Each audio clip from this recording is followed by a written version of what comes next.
Mistake of facts. ఎవరు చెప్పేది fact? Inner ring road case కథను కంచికి పంపాలని చూస్తున్నారని, అసలు కేసే తప్పుడు కేసు అని కొట్టేసి కుట్ర చేస్తున్నారని ఆరోపించారు వైసీపీ నేత ఆళ్ల రామకృష్ణారెడ్డి.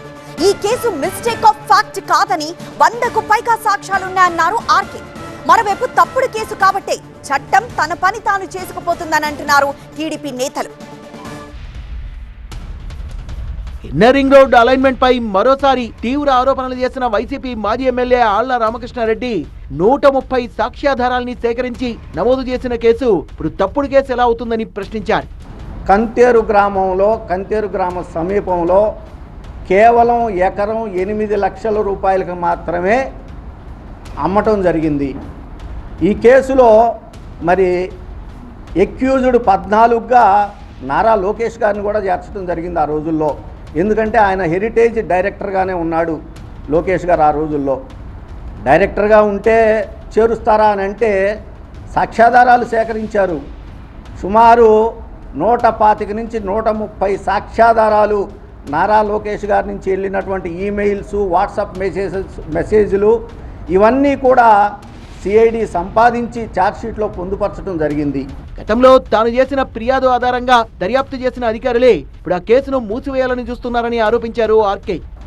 ఈ కేసు ఒక తప్పుడు కేసు, నా ఫిర్యాదే ఒక తప్పుడు ఫిర్యాదు అని చెప్పి అప్పుడు విచారణ జరిపినటువంటి అదే ఇన్వెస్టిగేషన్ అధికారులు ఇప్పుడు మళ్ళా నాది తప్పుడు ఫిర్యాదు అని, వాళ్ళెవ్వరూ కూడా తప్పులు చేయలేదు, ఈ కేసు ఒక తప్పుడు కేసు అని చెప్పి గౌరవ ఏసీబీ కోర్టు వారి ముందు ఇవాళ మెమో ఫైల్ చేసి ఆ కేసును మూసేయటానికి అనుమతి కోరుతూ ఉన్నారు అని అంటే ఎంత అన్యాయంగా, ఎంత దారుణంగా ఇవాళ పోలీసు వారు పనిచేస్తూ ఉన్నారో గమనించమని చెప్పి నేను కోరుకుంటా ఉన్నా.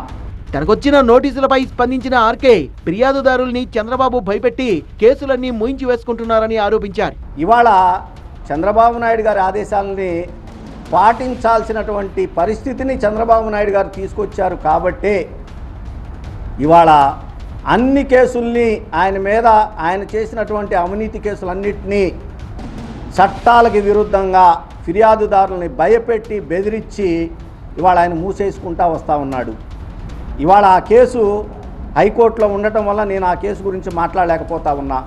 కానీ ఇవాళ ఏదైతే ఇన్నర్ రింగ్ రోడ్ కేసుకు సంబంధించి చంద్రబాబు నాయుడు గారు క్లోజ్ చేయించుకోవడానికి మరి నాకు ఇటు సిఐడి వాళ్ళు, అటు గౌరవ ఏసీబీ కోర్టు ఇద్దరు నోటీసు సమను ఇద్దరు జారీ చేశారు. కాబట్టి ఇవాళ ప్రజల ముందుకు వచ్చి చంద్రబాబు నాయుడు గారు ఏ విధంగా పోలీసు అధికారుల మీద ఒత్తిడి తీసుకొని వచ్చి తప్పనిసరి పరిస్థితుల్లో ఇవాళ కేసుని మూసివేసుకుంటా వస్తూ ఉంటే ఇక చట్టాన్ని, న్యాయాన్ని, ధర్మాన్ని కాపాడవలసినటువంటి బాధ్యత గౌరవ న్యాయస్థానాల మీద ఉంది. కాబట్టి చంద్రబాబు, మంత్రులు నారాయణ, లోకేష్ ప్రమేయం ఉన్న కేసును క్లోజ్ చేస్తే హైకోర్టుకు వెళ్తానన్న ఆర్కే న్యాయస్థానాల్లో అసైన్డ్ భూములు, ఇన్నర్ రింగ్ రోడ్ కేసుపై పోరాడతానన్నారు.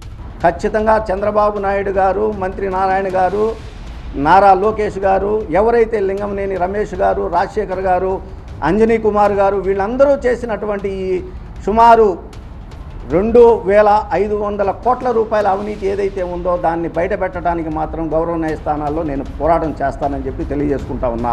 ఇంత పెద్ద అవినీతి కేసుని మిస్టేక్ ఆఫ్ ఫ్యాక్ట్ కింద వేయటం అని అంటే ఎంత అన్యాయమో, దారుణమో ప్రజలందరినీ గమనించమని చెప్పి కోరుకుంటా ఉన్నా.